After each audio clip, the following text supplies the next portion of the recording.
Nope. Fresh out of those today. Sorry, he'll be back on Monday. John Carney filling in. Randy Moore joined us from Sumner, and we did this last time I filled in. So. Yes, sir. And you came back. They don't usually do that. I am not going to be there when that Carney guy's here. And I'm in a mood today. Let me just tell you right now. Phenomenal. No. It's that baby Ruth. Ask Sherry. She's gone through half a box of tissues already. It is National Cyber Security Awareness Month, or for those in the know, it's NCSA, which is why they call it National Cyber Security Awareness Month, because then everybody just thinks people are crazy. It used to be that if you got online, you could possibly get in trouble. Somebody might find something where they can hack in and find a weakness in your firewall. Now, if you buy a new computer and you bring it home and you plug it in, if you don't already have all that stuff in place, within 2 minutes, not even probably, there will be some kind of virus on your computer. It's insane. I'm going back to pen and paper, Randy. I know that's not good for business, but I'm scared. How did everyone get so nasty, and how did they get so tech savvy to do such things? Hi, by the way. Usually it falls upon the end user, which is, everyday mom, pop, you, me, daughter, son, whoever gets on the internet. And it's just it's being uneducated. Simple things. And we're talking about email security specifically today. And I have a statement, you're not expecting it, don't click on it, and don't open it. Mm-hmm. If you get an email from grandma, per se, and it's some weird attachment. And she's been dead 11 years. Don't click on it, question it. If you're not expecting something, question it. But I heard that some of this stuff that can wreak havoc in your computer is in the body of the email. Now you don't even have to open an attachment. Is that true? Because that's terrifying. It's a little more challenging, but possible. There's the ideology of, it's called spoofing. Basically, I'm going to send you an email today, but it's actually not from me, and I didn't send it. But it's like, hey, open this up. I got something really cool for you to check out. Right. Things to look for. Misspelled words. Are you expecting something from me? Or, oh, I know Randy. I trust him. I can click on it. But really, at the end of the day, did it come from me? So things to look out for is that address, the address you're expecting it to be from.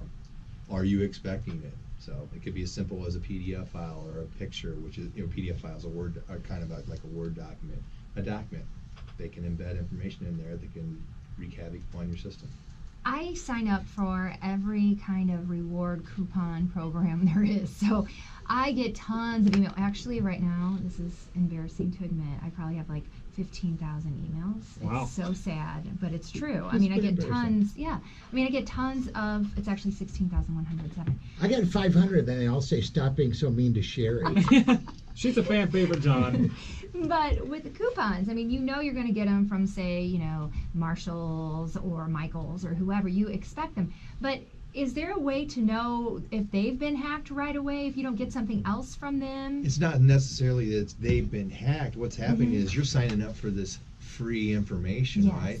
Just to say they're not going to take the information you just gave them, your email address, and sell it to some advertising agency. Oh, this person likes to sign up for free things. So boom, now you're on this list, and they sold it, and they sold it, and they sold it. So now you're on 100 people's list, and then down the road, next thing you know, you got 15,000 emails every day coming flying at you for promotions because you signed up for one. Yeah, it's overload. So Randy, is there a way to keep companies accountable? And I mean, I'm sure this is like out of our pay grade, but I mean, is there a way for the government to kind of, so say you would sign up, and this is completely false, but Bed Bath & Beyond's list, and I'm not accusing them of this, but let's just say they were to sell it off. Could that company, Bed Bath & Beyond, in theory, then get in trouble for selling off information that you gave them, with the expectation that they would not sell it? I'm not familiar with America's policy on that. I have friends that work in sales and marketing agencies internationally, and there's legislation and laws passed that if your recipient hasn't specifically expressed they want to receive the email, you can't email them. It's against the law, and you can be fined for it. Why don't we go back for a minute to Mhm. Matt being on Bed Bath and Beyond? Okay, you know He's what, getting married. John, Mhm. you've been down this road a couple of times, from what I understand, with the whole marriage thing, right? Is that where you get your bath beads or No, I get those at your Bath and Body bombs? Works. Is it? He knows his stuff. I have my places, okay? I'm just curious. Wifey, happy life. Exactly. Thank you. Sorry, I didn't Randy. want to stop the wheels of progress here. But Please what continue. about when you want to get off those lists and you click on and it says, unsubscribe here, and then you are going to another site, yet another site? I know Guy has mentioned that before. I mean, what's the best way to do that, or just start putting it in your junk pile? Put it in a junk pile. Actually, I wrote a blog post and specifically stated, do not click that unsubscribe link, because guess what? This person doesn't want I've it from done us. that So a bunch of times. So somebody else is like, well, they don't want us, but let's sell their information to this person, so that it's not effective. No. So. Yeah. Now, Sherry brings up an interesting point that her email would show up and it would be a correct email and somebody got it off of there. But sometimes it is the sender email that shows that it's me and it's not me. And that's the reference to spoofing. Somebody spoofed your email address, but it's not critically that way. In the top of the email, it's in body, it's called a header. There's information you can't see unless you're looking at the source Right. of But the if it email. still looks like CarneyShow at AOL.com, and yes, Randy, I'm on America Online. You and Guy just gave both. everybody your email address. Well, Sell it! No, Go I get- crazy! People send me emails all the time. It's not a big And then again, question it. Always question your, are you expecting to say, hey, Mom, send me some pics? I didn't ask for any pics from Mom. I'm going to call my mom and say, hey, did you send me some stuff in the email? Why, no, I didn't. I know then that it was not true. What about, and since we're talking safety, what would you recommend about having people switch up their email address from time to time? Because they're always telling you to change your password. You can do that, but the key is strong passwords. If somebody does get access to your... Like Kanye yesterday. Did you see that one? I was not paying attention. He was at the White House. I know Kanye, the president, great minds getting together.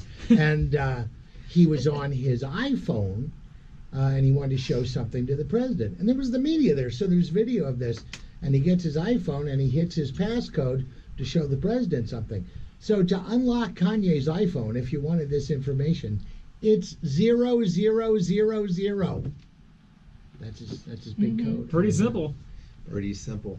We were having this discussion before we came in. There's actually a website. If you think your password for your email or a commonly used password that you have is really that strong or challengeable, you can go to the website. It's called Have I Been Pwned? You can type your password in there and it'll match it to a known password database. And this known password database is what hackers use. They share it. It's about an 8 gigabyte database that every known password that's out there, if you're piping it in, your password's in there, it's a known exploit. So what happens when a hacker gets a hold of that information is they can hook this device in and sit there and constantly try that password until it finds it. What was that site again? Have I Been Pwned? Have I Been Pwned? And pwned is P-O-N-E-D? spelled P-W-N-D. P-W-N-D. So basically, anything really important, you really shouldn't email. You should get, pen and paper. They call that the good old snail mail. Have I been I mean- pwned.com? Is that what it is? .com or no? Because I really want to go look at that. But I'm afraid to type a password into that. How do I know that's safe? Oh, okay. I got it right here. Oh, look at it. You got a link right to Kanye's cell phone. So, There's a picture of John on there. and like Sherry, I used to sign up for all these contests and everything. And it got to the point where, I get probably 400 or 500 spam a day. And I need to change my email and leave America Online, but it's kind of like my little internet blankie. And I'm kind of scared because I think, well, how are people going to find me if I don't have my America Online? So when you change your email, say, I go to Hotmail, they're cutting edge. Switch to something. How do you let everybody know? What's the best way to let everybody know that you switched your email Well, address? you could do a mass email, but those hackers out there can catch that. That's So what I'm thinking. Call them, send them a text. Say, hey, I've changed my email address. I'm constantly getting spammed. I've got a new email address. Here it is. Do you mean like call and On a phone? That old technology. Yeah, with the telephone. What are you insane? Oh my gosh! So you're gonna call them and tell them you're sending them an email. At SumnerOne.com, do we get some more information, some good advice on how to protect our email and do all of those Absolutely. things? Come too? to our website or call our. And thanks for that. Have I been pwned? That's huge. I want to check that one out. And now I've done goofy password just to see if I do it over and over and over again, if it would actually go into the database, and then just the stuff I'm using, insane characters, Yeah. nothing that would absolutely make sense. Right. And I'll try it like 10 different times over a month period of time, and that password's still not in there that I've used. So they're not taking it and putting it in there and saying, oh, okay. Well, I'm surprised because if you go to Google and just in the search engine type in anything like lunchbox, mailroom, Florence Henderson sponge cake sandwich, there's a website for that. So really not much left out there. I guess I'm hungry or I really want to watch The Partridge Family. It's one of those two things. SumnerOne.com, Randy Moore, system engineer, joining us as he does each week. I'm sure it's a lot more useful information when Guy is here because he's technically very savvy. Not really. I've been to his house in Florida and everything is electronic and hooked up to this and up to Everything? that. And yeah, it is. That's why I never took my shirt off. It is 4:35. Good to see you, Randy. Have a good weekend. You also, thank you guys. All right, let's see what's happening out there, because I imagine you like to get around to start your weekend. Tim Weiland's got the latest from the roads. What's up, Timmy?